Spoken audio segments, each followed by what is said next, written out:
Hello, and welcome to AgeWise Health. I'm your host, Maggie Jess, Director of Nursing at Ameristaff Nursing Services. On today's show, Senior Fitness with SydFit, I am joined today by Sydney Zaremba, owner and trainer of SydFit. Hi, Sydney. How are you today? I'm fine, Maggie. How are you? Great. Thank you. Thank you for joining us. Thank you for taking time out of your busy day and schedule for meeting with us. So with all of our new guests, we like to kind of get a little background about you, how you started SydFit, and a little bit about all your experiences.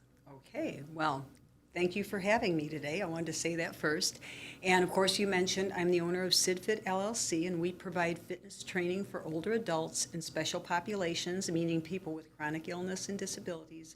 We go into the home or into the apartment and work with people. And we also provide fitness classes in senior living communities, meaning the independent, assisted living, and memory care communities. So I wanted to mention that so you know what type of fitness we do and what I'm going to talk to you about today.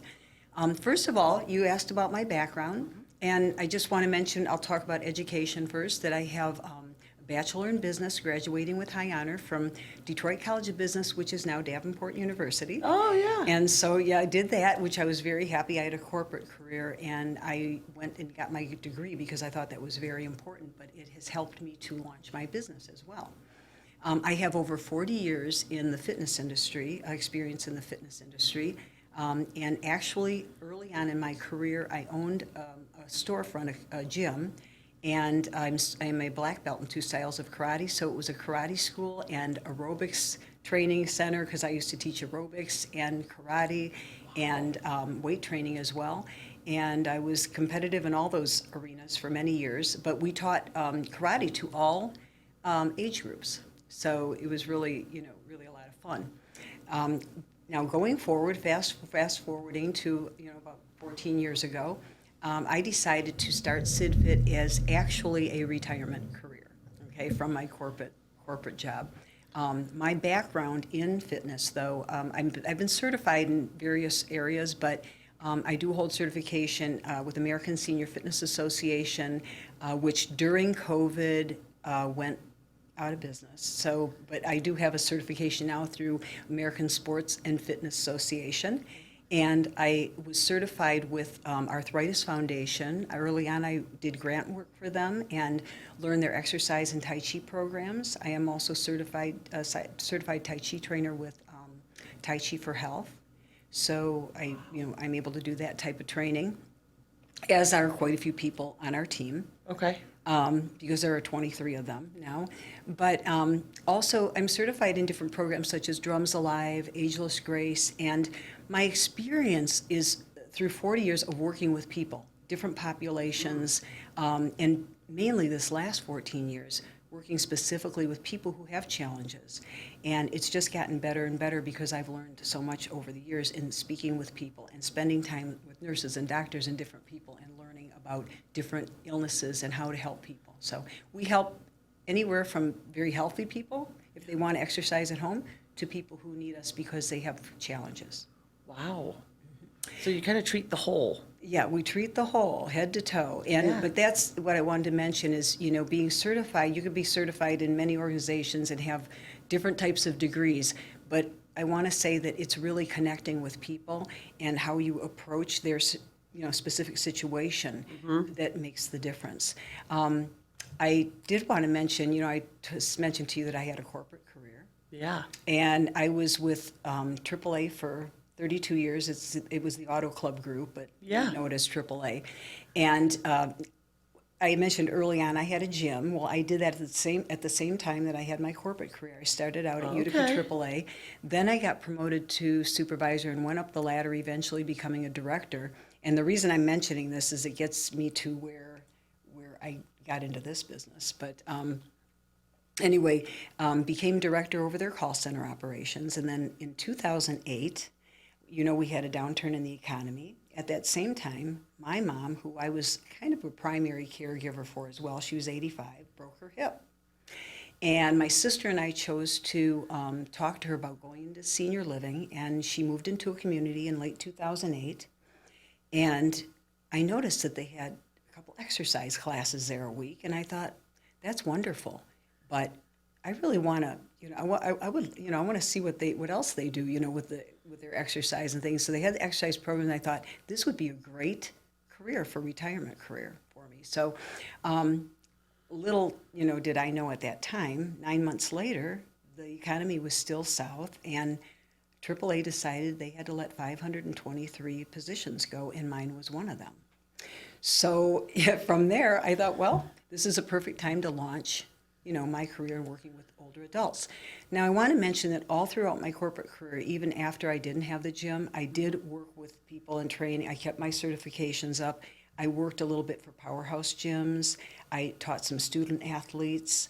I also worked with people of various ages doing a little bit of personal training. Oh, wonderful. So yeah. I never really got out of fitness. That's why I was so interested in doing this and working with older adults. Yeah. So immediately after my position was eliminated, I was actually somewhat elated because I thought it's time to go into business for myself and, do what my passion is. Yeah. And it's fitness and working with the older people, and because I was not getting any younger. And I thought it'd be great. So I drove home, and within about a month, I launched my business. And I started the business. I did a lot of research. And as I mentioned, I got with the Arthritis Foundation, Kidney Foundation, and learned some of the different programs and did grant work and had one person on board with me, which was my stepson. I mentored him, and we started. Our first client was actually had knee replacements, so that's something I'll talk to you about a little bit later. But we started that way, and it's gone wonderful from there. So, and I do keep up my certifications. I maintain those, and everyone who is working, for us, like contractors, they have to be certified and have worked with this population, because there's no time for mentoring. I need people that are going to be able to hit the ground running, because we have some special conditions, and people need to, they need us. Yeah. So I have to be able to get them out there. Wow, Sid, that's so exciting that you just embarked on this fitness adventure. It sounds like you actually love what you do. I do. So yeah, that's really cool. So, everyone always talks about, mental health, physical health, how important they are. How important is it for the older adult? Extremely important. And I'll tell you why. Not only does exercise help with musculoskeletal system, your bones and your muscles, because it helps to keep them fit. People get osteoporosis, and we know that it takes a lot to build that bone, but exercise helps. So it helps in that area, cardiovascular, helps with your breathing, but it also helps your psycho-emotional health, because you are getting more oxygen to your brain when you exercise, okay, and everywhere in your body. We have a tendency to sit a lot more when we're older, and exercise helps to get you up and moving. It gets the lymphatic system moving, gets the blood moving, gets the oxygen flowing, and that makes people feel better. Not only that, exercise provides an outlet too, and it can often be social. For example, when we do the classes, we have people exercising together. They meet friends that way, okay? So it's nice. They're doing it together. They feel like there are other people in their kind of same situation, and they're out doing it together and having fun. When we go into someone's home, a lot of times we might be the only person they see all day. Okay, so it gives them a social outlet. They're seeing someone, they're talking to someone, and we become another set of eyes for people, their clients' children sometimes, because they want to make sure their parent is doing okay if we go exercise with them. But it provides many benefits all around. And also, we do a little bit of cardio with them, as it's appropriate, and it's fun. Okay, and that's what keeps people going. You want to have a little fun in your life too. Absolutely, keep them smiling. Absolutely, it provides a lot of benefits, though. Just some of the things I mentioned too. Physically, it helps with their balance too. I mean, that's an important thing. Yeah. People have a fear of falling, so there are many, many benefits associated with it. And as long as it's done right, there's no negative side to it, because people just have to make sure they get doctor's clearance and things before they exercise. But yeah. That's kind of where some of the certifications come in too, so you guys know the limits and what you can and cannot do with them. Exactly.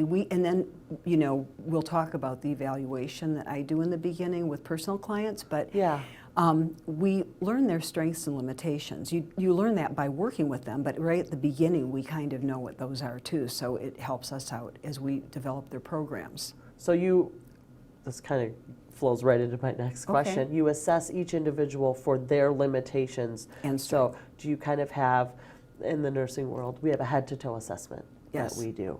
Okay. And we look at the whole body and everything from head to toe. Is that something that you guys do? How do you kind of assess to make a program for that individual? Okay. Well, what happens is I get a call from either the potential client or their son, daughter, whomever, somebody Okay. that's an advocate for them. Right. And we make an appointment, and I would pay a visit. I try as much as I can to do all the evaluations, but sometimes it might be a manager trainer or one of the trainers doing it, only because there might be a time factor here. We need to get in with them quickly because they really need some help. Okay. So I try to meet everyone because I like to know who we're working with. And I would go in, and just like anyone else, we have, paper evaluation that we do. So I would get all their vital information, and find out everything: name, address, phone number, age, birth date, all those different things. Then we move on to find out if they've had any injuries in the past year or new illnesses. Okay. Do they have arthritis? And if they do they know what kind? Because there are over 100 different kinds of arthritis, and they can affect someone's ability, with training. Okay. We also find out if they have any chronic illness or any kind of disabilities, which we need to help and work. Chronic illness such as Parkinson's, we might train that person a little differently. We find out what medications they're on. As a nurse, you would know that that's very important because something such as a beta blocker will affect, their heart rate and different things. So we want to know what they're taking, even vitamins. We also assess their activities of daily living. Can they take a shower on their own? Can they wash their own hair? Things like that. We need to know that. It's important because then sometimes someone's right on that level where they almost can do some of these things, and maybe with a little help they will be able to again. Mm-hmm. So we do that evaluation, find out what their goals are, and find the strengths and limitations. And from there, I also take a bird's eye view to see how is their walking. We'll find out, have them lift their arms. Can they raise their arms over their head? Why do they have certain limitations? Have they had surgeries of some kind, hip surgery, shoulder surgery that's going to inhibit their ability to do certain things? So we take an overall look, and then from there we establish duration and frequency of training. Okay. Because, we're a little different. A lot of times physical therapy will come in and they get so many weeks to work with someone. Yes. We don't really work with insurance. We're a cash pay, so we can come in and work with them as long as they want, which is really the beauty of what we do. Mm-hmm. And a lot of times we'll follow the therapist. The therapist will come in and work with them, and then they get so many weeks, and maybe they're still not quite where they need to be, and we can come and help them with that. So we can continue to work with them, and it's kind of fun for them. And, oh, that's wonderful. Yeah, we've been with some of our clients 10 years plus. So that's great. Have you ever worked in conjunction with the physical therapy, like they're still in the home? Yes. Okay. Yes. And we talk to them too, because we find out how do you think things are going, and that's very helpful. Mm-hmm. And sometimes we can pick up a few things they're doing, because some things are, because we do low impact exercise, some things really are parallel. Like we're doing some of the same things they do, right? But we have that head to toe approach. Yeah. So where they might be focusing, if someone has just had hip surgery, they might be focusing on getting them up and walking and using that leg and trying to work in that area. We're going to start with the breathing and the stretching and things like that, all the way from head to toe, and then get into the exercise, and then work with them to try and keep them better overall. Wow, that's great. So, yeah. And to make them feel more confident. Yeah. People, once they have a little more confidence, they're willing to do a little more. That's probably one of your biggest challenges, I yeah. would say, is getting out of someone's way mentally. Yes. Yeah. Yeah, it is. There are people that have fears. So, they have a fear of falling. Mm-hmm. They're afraid of exercise because they're afraid of getting injured. People tell horror stories about different things. But we are very careful in what we do, and our whole mission and goal is to make them feel better and help them do things for themselves if they can. You know, sometimes it's a matter of maintenance. I mean, we've even worked with hospice patients that are near their end of their life, just to kind of help keep them comfortable, because sometimes that movement helps them. Yeah. So it depends on where they are in their life cycle and what's going on. You know, in terms, they could be very healthy and they really want to improve, or they want to just maintain what they have. Yeah. In the elderly population, do you see any common concerns that people have besides, you know, well, I'm just afraid of falling, I'm a little unsteady now? Besides that, like a fear, do they have any other concerns for this population that you've noted over the past years? Oh, sure. I mean, I will tell you, people do worry about, you know, their minds being able to remember things. And, you know, I'm just going to say right now that I think we all forget that as we get older that we've always forgotten things, okay? So that doesn't always mean, just simple fact of forgetting something or where you put something doesn't always mean there's something wrong. But as I mentioned, you know, exercise can help that because you're getting more oxygen to the brain and, you know, helping people feel better. But that's one fear that people have, because they don't want to lose their independence. And that's a big thing, losing independence. That's why exercise is so helpful, because, you know, I know that you know, we were talking about success stories and things, but there are people that have goals and they want to be able to reach some of those goals. And with exercise, they can, you know, in a lot of cases. So, and then they won't lose their independence. And then there are people that already have lost that, but they can still maintain it to a certain degree with exercise because they're feeling more confident. You know, but I would say that's the biggest one, fear of falling. In getting someone to come in, it can be affordability. You know, I mean, it can be a lot of different things. And because people in general, as they age, their world becomes smaller in a lot of cases. Right. And, you know, there are more things for them to worry about that they think, and it kind of takes their mind off of that too. Yeah. We want to come in and have a good time with them, but make them feel better, help them to, and help them to help themselves too. Right. That's the biggest thing. Help yourself. Definitely. They want to be able to continue doing the things that they've always been able to do, As or they at should. least, you know, to some degree. You know, Right. not maybe everything, but you know. Yeah. You mentioned success stories. What always sticks in your mind? What's your favorite success story? Either, you know, health and wellness or just health improvement. Well, I have two, and I want to mention these because I could go on and on about the successes. I will say we've really had a lot of success in doing what we're doing, just focusing specifically on the population we do. But one of my favorite stories, first one, is when I first started out, and you know, my stepson was working with me. We had got a call from a rehab nurse, and she worked at a big hospital in the Grosse Pointe area, and she recognized the value of having a fitness trainer come in and work with her father, who had both knees replaced. And she wanted him up and walking as fast as possible. He lived in his own home in Hamtramck. And he also had about a year or two before, had a brainstem stroke. Okay. So we had a lot to watch out for because he was a new client, but she said, I absolutely want him up and walking. I know that exercise is valuable, and PT can only do so much because they can only come so much. So we went in and began working with him 5 days a week. I worked with him 2 days, and my stepson worked with him for 3 days a week. Within 2 weeks, we had him up and walking, and he just kept getting better and better and was able to maintain on his own in his home. He had hobbies. He did stained glass and things throughout his lifetime, and he was able to get back to some of the things he did in his hobbies. And then he eventually sold his house and moved to St. Clair Shores, and because I had trainers in that area, we continued on with him. We were with him about 5 or 6 years until he eventually moved into senior living.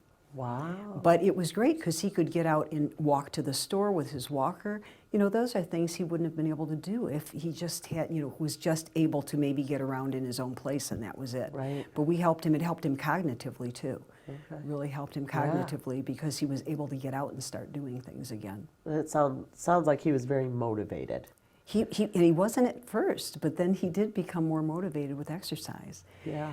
Then another story I have to mention to you, just because it was one of my favorite people, and she's, you know, gone now, but I started with a client, and she was 88 years old. She had 5 daughters, and they were all adamant about her getting exercise. Well, when I walked into her home, she gave me a dirty look, and she did not want me there because she did not want to exercise.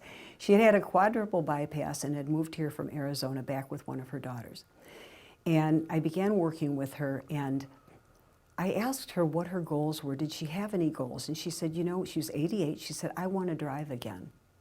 And I said, okay, you want to drive again? We're going to get you up and working out and exercising and getting stronger so you can drive again. Well, within a year and a half, she was able to go back and get her license and buy herself a little PT Cruiser. And by golly, she drove till she was about 95 years old, and she recognized her legs were getting a little weaker and she shouldn't. But she said, oh yeah, people have followed me into church, and when they were driving behind me, they told me I was a good driver. Aww. And so she was able to drive, get back to driving and drive for another 5-6 years, you know, because of her fitness training. Wow. You know, and just getting that exercise. And, you know, I want to mention that our trainers, and I don't want to put them on the spot, but we all become, because we work with people for an extended period of time, you know, they're our friends too. And oh, yeah. I mean, I would do her, you know, if her kids didn't have time to put her Christmas decorations up, I would stay by and help with that, or clean her screens if I saw the cottonwood building up on the screens. I mean, it was one of those relationships. So, but we do care about the people that we work with, and they become our friends too. You know, while you're still client, you know, trainer relationship, we care about them too. But those are some success stories, excuse me. Oh, that's all right. So, yeah. That's wonderful. Thank you. So through continued, you know, fitness and them seeing you guys, how do you keep, it sounds like those are success stories, but how do you keep the naysayer motivated? How do you keep them, you know, from saying, don't come back? You know, consistency is key. It is. With physical health. So what are some tricks? Well, some tricks are, for one thing, it is to develop a consistent program. So, you know, you are making a deal with them. You're coming in and working with them 2-3 times a week, maybe even once a week. But you're there for them, and it's asking them, how are you feeling? What do you feel you're getting from the program? You know, is there something else you'd like to see with what I'm doing? And then going over their accomplishments with them. You know, if they've made progress, you want to let them know. Say, look, you could only take a step or two when I came here. Now you're walking all the way across the kitchen. Or for the very fit adult, you've gained, you know, made a lot of strides in what you're doing now. You were already fit, but look at how much, you know, better you're feeling, you know. And usually people that are already in pretty good shape, though, they are not naysayers because they want to do it. But people who really have had some challenges and they're ready to give up, those people, you start coming in and they come to like us, okay? It just happens because we're there for them. And I've been with some very cantankerous people, okay? That they are set in their ways, but and it's okay to be like that. Some people just are like that. They've been, you know, bosses, they've been CEOs of companies, and they want to call the shots. And you know, we go in and we become friendly with them, and you still let them have that autonomy. Because you're engaging them in their program, part of their program. I mean, everyone has a story to tell. I mean, just because we get older, it doesn't mean that we just go off and into a corner somewhere. And everyone's got a story to tell you, and you ask about them. You know, let them talk about themselves too. But it's knowing that they're making progress, or if they're just trying to maintain that they're where they need to be. You know, and making sure that you're helping them with their needs, what they feel is something they need to, you know, do better at. So that's the important thing. I'd say for the naysayer listening to our show, it's, you know, that active listening that you and your team do to kind of really hone in on what is the issue, what do you want to see? What would be your success story for that particular client, patient, you know, who you're seeing. With the older adult, are there any specific precautions that you have to take safety-wise to, you know, prevent any type of injury that may, you know, wear and tear, like you said before, osteoporosis? So, you know, we're considering, you know, maybe we don't go run a mile to start, right? Oh, absolutely. Please don't do that to me either. No, but absolutely. In doing the evaluation, that helps me to establish where a person is. And Okay. I go over this extensively with the trainer and often have them do like a meet and greet or go in the first time and really just watch what's going on with the person. Okay. If we know that they have osteoporosis, we have to be very careful of some things. We don't do a lot of twisting with older adults as far as the spine goes, but this is just an example. We wouldn't be doing extensive spine turns or anything like that. In warming up, you would take it very easy and cautiously. You'd Okay. be touching Yeah. the toes or things like that. So we do take into consideration any kinds of limitations they may have and Okay. try and work around those. If there are things that we can work on that will make them better over time, we're going to work on those things, but we do have to be careful. If they're a fall risk, we have to be careful of having them stand. But we do want to get them standing so that they can be more confident and maybe even walk again if they haven't been walking. And Yeah. we've had those success stories. Yeah. And it's very important, but we are very cautious. If they need a gait belt, for example, if that's being used with a PT, we help with that. We have to be very careful getting people up in a lot of cases, because you can't just yank someone up. You've got to have them, Right. they have to work at it and be there with you, Yeah, absolutely. Because we are not really hands-on, but we guide. We guide Yes. and that Okay. sort of thing. So, Yeah. but we take all that into consideration. And even with things like patients or clients with dementia Yeah. or Alzheimer's, you have to be very sensitive because things can happen. All of a sudden, somebody says something to you that's maybe not so nice, but you have to understand they're going through something, and instead of correcting, you just kind of Guide. guide and kind of gloss over that. You have Right. to learn to do that, Uh-huh. and especially when we go into memory care communities. Right. You never know what you're going to find on any given day. You may be having a class and 3 people get up and walk out. It's just something that you have to get accustomed to. Thick skin. That's right. And actually, it's the wonderful thing about the people on our team, and I think I mentioned there are about 23 now, because they are contractors, but they're very well trained, and they're kind of the same people because they're in the same areas. Those are the people that work with us, but they also have to not only have these skills and background in education, because many of them may have masters in exercise science, or they're very skilled. We have registered nurses on our team, and they're very skilled, but they have to have that personality too. Because you just can't have anyone go in. They've got to be able to know how to work with people. Yes, empathy is a huge Yes. trait that Yeah. you need to have when working with patients and clients. I would agree with that Exactly. 100%. So for the viewers today, are there any specific resources or organizations that they could look into or research themselves, that if they're like, yeah, this is something I want to do, anything that you would recommend that they could get tailored to them? Okay. Well, instead of saying recommend, because Yeah. I don't want to recommend anything because I think that it's not fair just in case it's, not something that's going to Absolutely. work. But I can mention a few things that Yeah. would be good. First of all, I want to mention that when I get the phone calls, my first thing is to ask, if someone say they're coming in their 60s or 70s, how fit are you? I mean, do you like being social? Do you feel you could still go to a gym? Okay, now, Okay. if they say yes, it's a good social thing, and if they're willing to do that, I'm the first one that's going to say, if you have maybe silver sneakers associated with your Medicare GAP program or whatever, Okay. the supplemental, Yep. a lot of gyms offer a membership, through silver sneakers, and it's either at a Oh. reduced rate or whatever some of them Okay. do that, and I'll encourage that because it's getting them out, they're getting to do something on their own before they need us to come in, unless they want us to come and just do personal training, that's fine. Yep. Because it might not be for them. But I ask that question, because I want to make sure, so that would be a resource there. Silver Sneakers is a good resource. They have Okay. videos online, although I do highly recommend facilitated exercise, personally. I mean, because you don't want to injure yourself, and if you're Right. doing this on your own with a video, there's not someone watching how you're doing it. So Right. that's why I don't like videos in senior You could hurt communities. yourself doing something wrong, right. Because you can, and Yeah.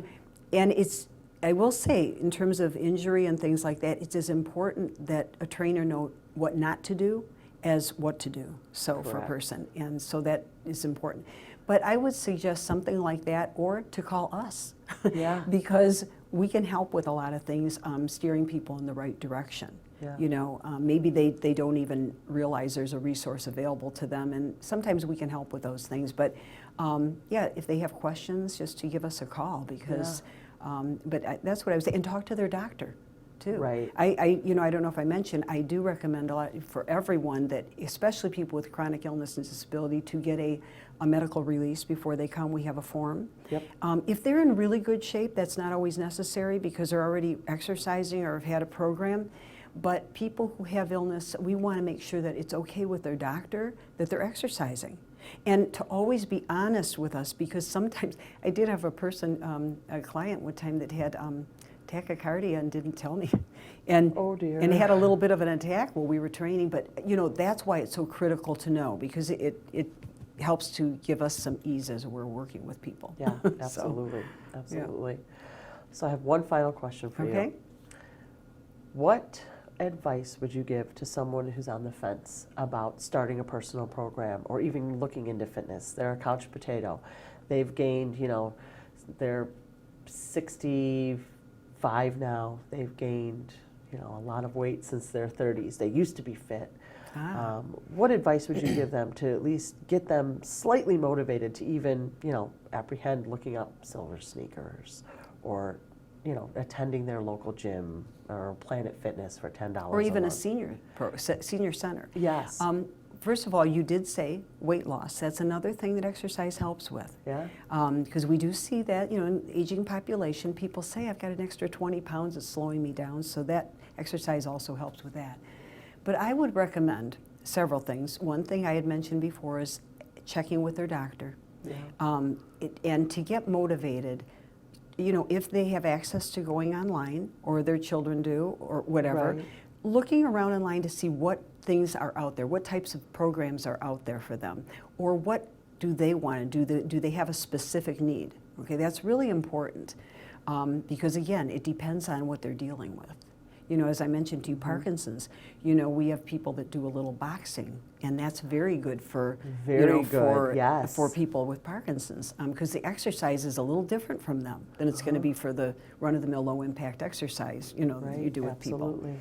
But I would say doing a little research, finding out what works best for you. As I mentioned, if they're, the couch potato, but they're in pretty good shape, and they haven't had a big social life, maybe getting to a gym would be a good thing if they can. If they can't do that, call someone like us. I mean, we are pretty unique. I mean, I think we're, because we're not just one individual going out in personal training and doing classes. We are several people, Yeah. So we are in different areas, and we can help people. That's and so wonderful. give me a call, and I Yeah. would be, more than willing to help and see what we can do for them to get them on the right track. Yeah, I won't steer absolutely. anybody wrong. If I don't think that we're for them at that time of their life, I'm not going to say, yeah, we're going to come right in and work with you. Right. Because we're needed by people who really have a need for us. Like there are people that can't walk and need us to come in, and that. Correct, yeah. And I do want to tell people, don't wait too long to get a fitness program going, because sometimes it's never too late, but sometimes people wait so long and then they can't walk, or they can't move their arms overhead, or they can't do certain things, and you want to be able to be independent as long as possible. So Yeah. check us out. Awesome. Okay. Well, thank you so much, Thank Sydney. you. This has been wonderful. I hope all of our viewers today look up SydFit. It's very affordable, and they're in your area. They're all around southeastern Michigan. So I just want to conclude today's show by saying thank you again. Again, my name is Maggie Jess. I am our host today. If you guys have any questions about today's show, please don't hesitate to give us a call at 248-288-2270. Thank you. Stay safe and healthy.